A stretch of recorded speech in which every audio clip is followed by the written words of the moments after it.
अब तक आप सभी जान गए होंगे कि अतीक अहमद के बेटे असद अहमद और उसके साथ एक और शूटर गुलाम को यूपी एसटीएफ ने एनकाउंटर में ढेर कर दिया है। तस्वीरें भी आप लोगों ने देख ली होंगी। वो भी तस्वीर देखी होगी जहां पर गुलाम को लेकर कहा जा रहा है कि वो इतना ज्यादा डर गया था कि मरने से पहले उसने पेशाब कर दी थी, जैसा दावा किया जा रहा है। लेकिन हमें लगा कि इस घटनाक्रम में जब लोग दो तरह से बातें कर रहे हैं, एक वर्ग ये कह रहा है कि इंसाफ हो गया, जायज था, संदेश देना जरूरी था, उमेश पाल के परिवार वाले योगी सरकार को कोटि कोटि नमन कर रहे हैं। तो दूसरी तरफ अखिलेश यादव और कई लोग ऐसे हैं जो कह रहे हैं कि एनकाउंटर समाधान नहीं है, एनकाउंटर के जरिए भाईचारे को खत्म किया जा रहा है। तो हमें लगा कि इस कहानी के साथ साथ हम आपको यह भी बता दें कि असद अहमद कौन था।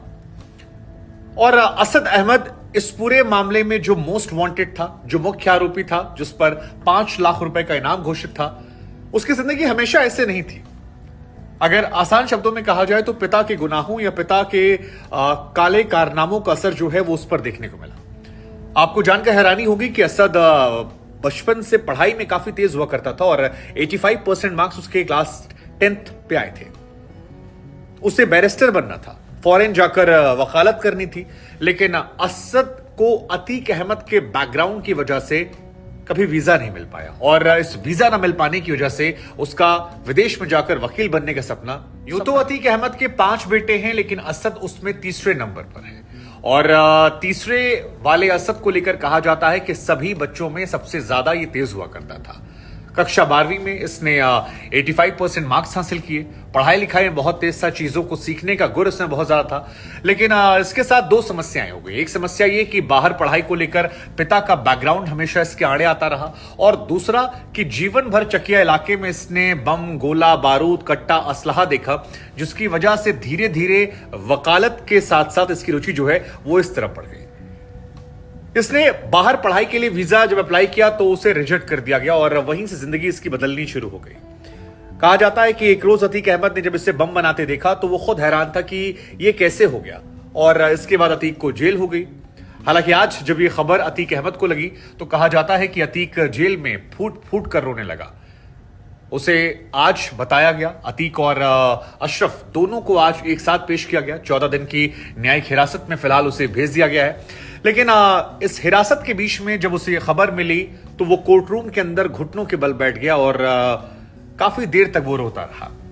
कोर्ट रूम के अंदर ही उमेश पाल जिंदाबाद, अतीक अहमद मुर्दाबाद, योगी आदित्यनाथ जिंदाबाद के नारे जो थे वो भी लग रहे थे। और उसके बाद रोती हुई आंखों से अतीक अहमद वहां से पुलिस। आप शायद जानकर हैरान भी हो जाएंगे कि इस घटना के पहले असद अहमद जो है उसका ट्रैक रिकॉर्ड बिल्कुल क्लीन था, उस पर कोई भी मामला नहीं था। इसी घटना को उसने अंजाम दिया, इस घटना की पूरी प्लानिंग उसने की। और सबसे बड़ी बात है कि जब इस हत्याकांड को अंजाम दिया जा रहा था तब उसने अपने चेहरे को ढका भी नहीं। बिना कुछ लगाए, बिना कुछ पहने वो गया और उमेश पाल पर उसने तब तक गोलियां चलाई जब तक उमेश पाल इस दुनिया से रुखसत नहीं कर गया।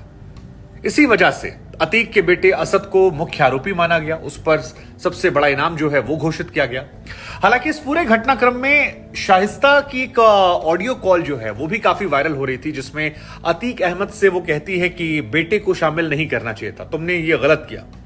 और अतीक उससे कहता है कि तुम चुप रहो, तुम्हें नहीं पता, उसने बड़ा काम किया है। उमेश पाल सरदर्द बना था और 18 साल बाद अब मैं चैन की नींद सोऊंगा, जो कुछ होगा हम मैनेज कर लेंगे। अब इसी मैनेज के इर्द गिर्द सियासत भी चल रही है। एक वर्ग ये कह रहा है कि न्यायिक प्रक्रिया इस देश में है, उस न्यायिक प्रक्रिया के तहत चीजों को जाना चाहिए। ये एनकाउंटर जो है ये फर्जी है, जिसमें अखिलेश यादव भी हैं। दूसरा वर्ग ये कह रहा है कि एनकाउंटर फर्जी कैसे है। हालांकि जब योगी आदित्यनाथ ने कहा था मिट्टी में मिला देंगे, उसके बाद से लोग ये मानने लगे थे कि देर सवेर असद के साथ ऐसा हो सकता है। और 49वें दिन जब ये घटना हुई तो बहुत सारे लोग ऐसे हैं जो हैरान नहीं। असद के बारे में एक बात जो निकल कर आती है वो ये कि वो बचपन से गुस्सैल बहुत था और बम और बंदूक से उसका रिश्ता जो है वो पिता की वजह से जल्दी हो गया था। उसने लखनऊ के एक टॉप कॉलेज से पढ़ाई की। उसके बाद जैसा आपने आपको बताया कि बाहर पढ़ने का मन था, लेकिन पिता और चाचा के आपराधिक ट्रैक रिकॉर्ड ने उसे वीजा नहीं दिलाया। एक घटना उसकी जिंदगी को लेकर बड़ा मशहूर है कि उसने स्कूल में एक प्रतियोगिता में हिस्सा लिया था और अपनी क्लास को वो रिप्रेजेंट कर रहा था, लेकिन तभी उसकी टीम जो है मैच हार जाती है। और इस मैच हारने से असद का गुस्सा जो है इतना ज्यादा बढ़ जाता है कि उसने मैच रेफरी की जमकर धुनाई कर दी, बहुत पीटा।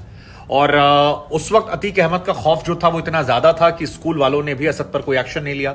रेफरी से भी मामला जो है वो रफा दफा करा दिया गया और इसी तरह से इनके गुस्से जो है बढ़ते रहे। अभी एक पिछले हफ्ते भी एक वीडियो वायरल हो रहा था जहां पर वो किसी शादी समारोह में हवा में फायरिंग कर रहा था। अर्श, उसका भाई, चाचा और ये दोनों हवाई फायरिंग कर रहे थे और तब भी इसकी उम्र 12 साल थी।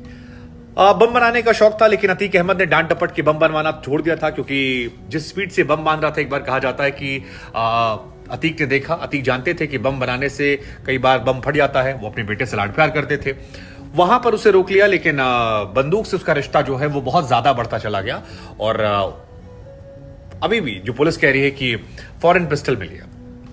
खैर, ये कहानियां जो हैं ये दर्शाती हैं कि पिता कि संगत का असर जो है वो असद पर पूरी तरीके से था और बहुत इन्फ्लुएंस था अपने। अतीक अहमद का वो बयान अब वायरल हो रहा है जिसमें उसने कहा था कि बेटे ने शेरों वाला काम किया है, तुम बेवजह परेशान मत, तो मैनेज कर लिया जाएगा।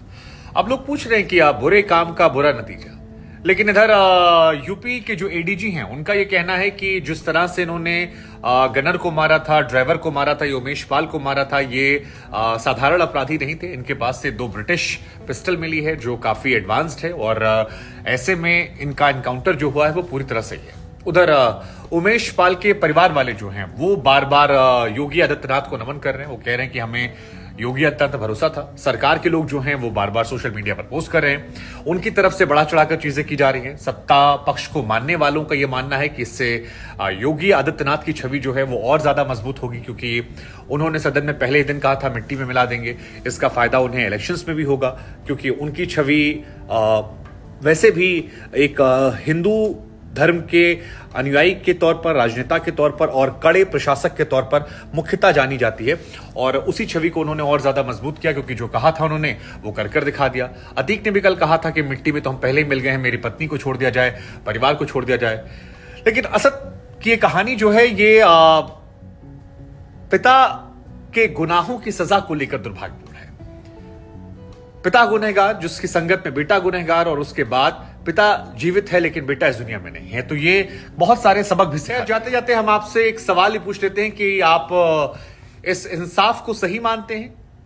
उमेश पाल की मां जिसे इंसाफ कह रही हैं कि इंसाफ हो गया, आधा इंसाफ हो गया है, अभी कुछ और बाकी है, उसे आप सही मानते हैं? इस प्रक्रिया को आप सही मानते हैं? ये तरीके को आप सही मानते हैं?